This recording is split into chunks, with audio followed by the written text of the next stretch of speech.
In our last session, we talked about the power of choice. The idea that if you don't choose your path, the world will happily choose a mediocre path for you. But once you make that choice to choose and lead, you hit a new wall, expectations, both the ones the world has for you and the ones you falsely built for yourself. I'm Timothy Wright Jr., and I've spent years studying the architecture of brands through my MBA and managing the life cycle of high-stakes projects. What I've learned is most human frustration isn't a failure of character, it's a failure of marketing. We're often selling a version of ourselves that the market didn't ask for, and we're often chasing a prestige that we haven't earned the ubiquity to support. Today, we're going to use the lens of business strategy to look at our personal lives. We're going to talk about the Starbucks effect that governs your value and why managing your expectations is the only way to protect your peace. We're picking up the conversation midstream, so let's look at the data, and I want to welcome you back to The Measure, where we answer the simple question, by what measure do you measure that which you measure? How do you measure up? We'll see you on the other side.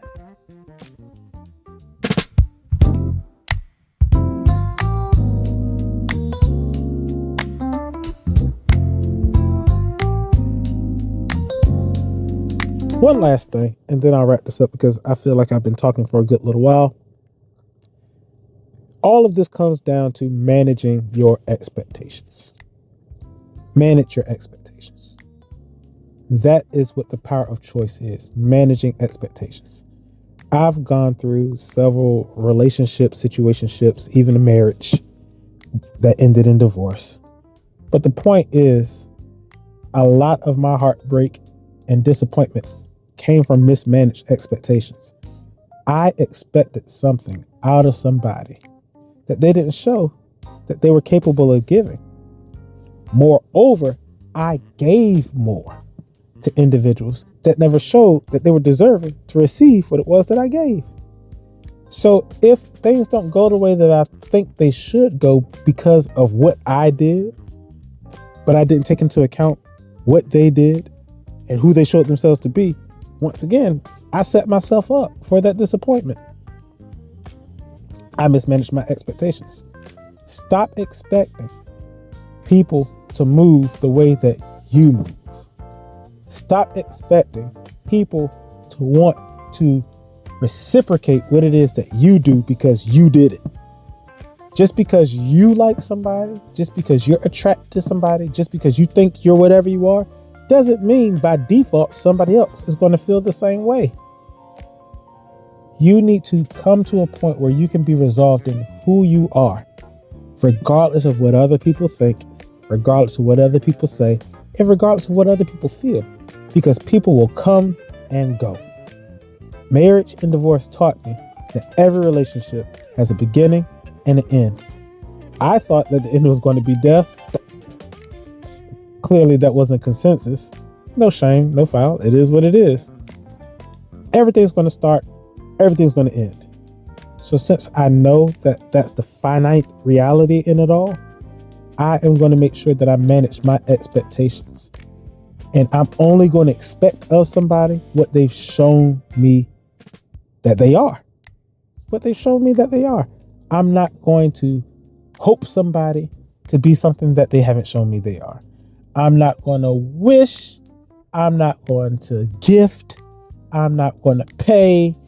I'm not going to hang around, do all these things with the hopes that they will show me what I want them to be. Because here's the deal. You may not like this, or you may not agree, or you may not have heard it. But a lot of times when we talk about control and psychological and emotional abuse and manipulation, we think about what folk do to us. But truth be told, all manipulation isn't germanely nefarious at the root. What am I saying? It's not always these evil plots and twisted plans when it comes to manipulation. Sometimes we can manipulate out of what we consider to be a good place. If you ask somebody out and they say they're interested, but they flake once, Okay, that's an occurrence. Twice, might be a coincidence. Thrice, 3 times, okay, now this is a pattern. 4 and more, that's a trend. Why are you going to keep asking the person out? They've already let you know with their absence or with their silence, even if they smiled, what are their actions? They're not interested. Why am I going to get upset? Why am I going to be like, oh, well, I asked and she said yes and For what? Their actions showed you everything that you needed to know. You've seen how somebody has moved with somebody else. But they're not going to do that with me. I'm different. Why? As much as we don't want to hold people's past to them, show me a place in the world where they don't consider your past. When it comes to your credit score, do you have a history of paying your bills on time? Or do you have a history of debts? When it comes to a job application, do you have a reference that can show what you've actually done on a job, that can vouch for your job history and how you are as an employee?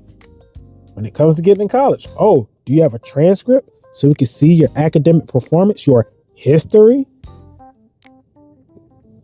Dating's no different. Consider the history. And truth be told, you don't even have to go that far. Just see how they interact with you and remember those things. So I know it seems like I kind of rambled, but the point is you have way more power in a dating situation than you're giving yourself credit for. You have the power of choice.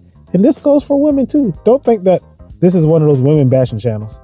Like I'm over the gender war. I'm ready for the next conversation. Women, same thing. You have more power. Y'all know it a lot better than men do, I personally believe. But then y'all still get on and talk about how, dusty some men are and this, that, and the third, yada, yada, yada. You picked them. Don't pick them. If you see that Buddy has a whole bunch of baby mamas, I'm not talking about any particular rapper and football player. Why would that be something that would be attractive to you? Like, let's come on. Hey, bro, come on now, dog. Come on, man. Why put yourself in a position when you see it for what it actually is? Stop trying to manipulate the situation and having them become something that you want them to be. Accept them for who they are, because that's a form of manipulation. Sitting there hoping, wishing, praying that they become something that they're not. Go after what it is that you actually want instead of trying to make somebody what they aren't. It's not fair to that individual, nor is it fair to you. You have the power of choice. Don't put yourself in positions to be in places or be around people that would take advantage of your kindness, take advantage of your benevolence, take advantage of your good nature. Don't put yourself in those positions, and manage your expectations. Stop expecting you out of other people. This goes for men and women. Choose better, and don't be so swift with your choice. 2-3 dates, you're already jumping on top of each other and then ready to move in with each other. And no judgment. But then if it doesn't work out and you do this over and over and over again, is it really the other individual or is it you? I had to recognize it was me. I was chasing after things and people that were not interested in me and hoping that it would become something that it wasn't. I unplugged. I disconnected. You might want to consider the same. I'll never tell you what to do, but I can tell you some benefits in doing it. It'll allow you to focus on your life's mission. Because when you pivot to purpose, the right people will come along. Also, when you pivot to purpose, the wrong people will come along because they're seeing you go after it, making it happen. And that'll attract good and bad. But at the same time, you should carry yourself in such a manner that people that have nefarious and bad intentions, they won't just step to you any kind of way. Every castle, well, not every castle, but follow illusion or the illustration. These wonderful castles have moats, right? The water around the castle to help keep the bad guys out. But there's a drawbridge. Now, inside the castle, that's my warmth. A lot of people think I'm this cold-hearted, stony person. No. That's not accurate. That's the castle. The castle isn't just a place to live. The castle is a fortress. So the stones that people think of me when they see it, I'm protecting the treasure that's inside. Well, what's the treasure inside the castle? That's my warmth. That's my loving personality. That's the person that a lot of people that I'm not. I'm not being distant. I'm not being mean. I'm not being cold. I'm not being hateful. No, I'm just being selective. In other words, I'm using my choice. And with that selectivity, I can decide who to let that drawbridge down for. And it's up to the other person to walk across. And if they don't, I can close the drawbridge back. The warmth stays protected. Choice. I'm going to close with this. When I was in college, we had case studies in my marketing class. And one of the case studies was of Starbucks. And it was just talking about how Starbucks started out. There weren't that many Starbucks. They were sporadically placed, in certain places. And they didn't even have like commercials. Like it was just word of mouth and prestige marketing. You just knew Starbucks was the place to go get your coffee. Like that was the jam. You had to go to Starbucks because it was so special. However, like most things, capitalism kills. They come along and they want larger shares in the stocks. They want more profits. They want it to go higher, up and up, right? So what do? They start building more and more and more Starbucks. So you can go to New York City and like have 2 or 3 Starbucks on one city block. You can go to grocery stores. You can go to Target. Starbucks everywhere. See little ads and commercials now. But it's not Starbucks. It's Starbucks, but it's not Starbucks.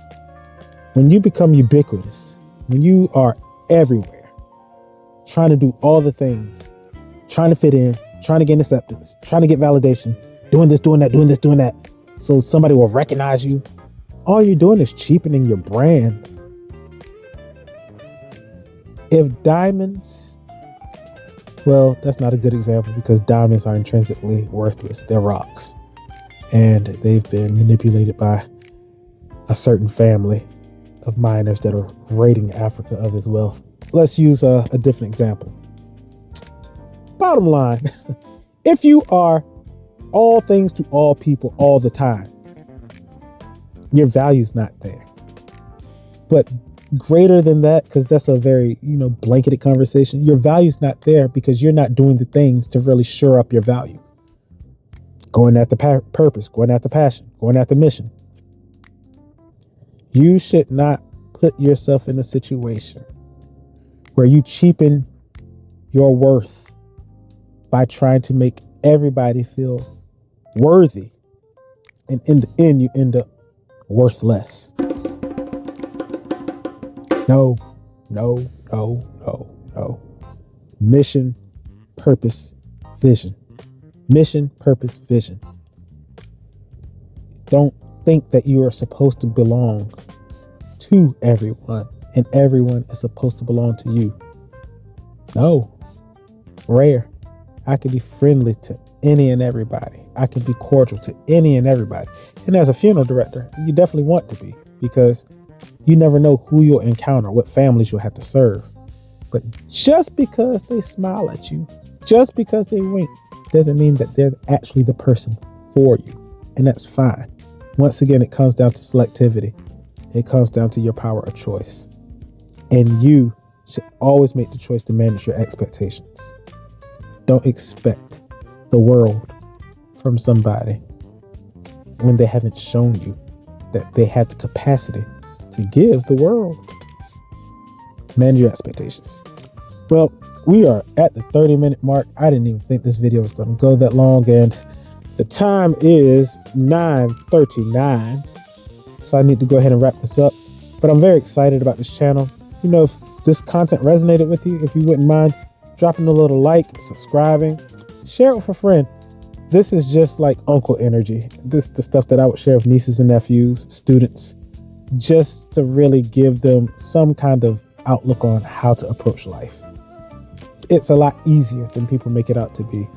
And it comes down to moving with, or let's say it comes down to navigating adulthood with objectivity, maturity, and integrity. It's a movement. That's what we're all about.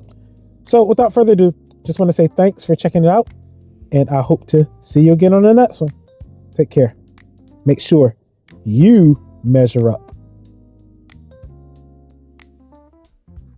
Thank you for tuning in to The Measure. I hope you got something out of it. I want you to know that you have the power of choice. Use it. But we also have to manage our expectations. A lot of heartbreak and disappointment is really tied to mismanaged expectations. Well, if you've enjoyed this one, stay tuned because we have more content coming your way. We want to make sure that we are looking any and every way that we can to make sure that we measure up. Thanks, and I'll see you next time. Thank you for tuning in to another episode of The Measure, where we strive to live our lives with objectivity, maturity, and integrity. Let's connect.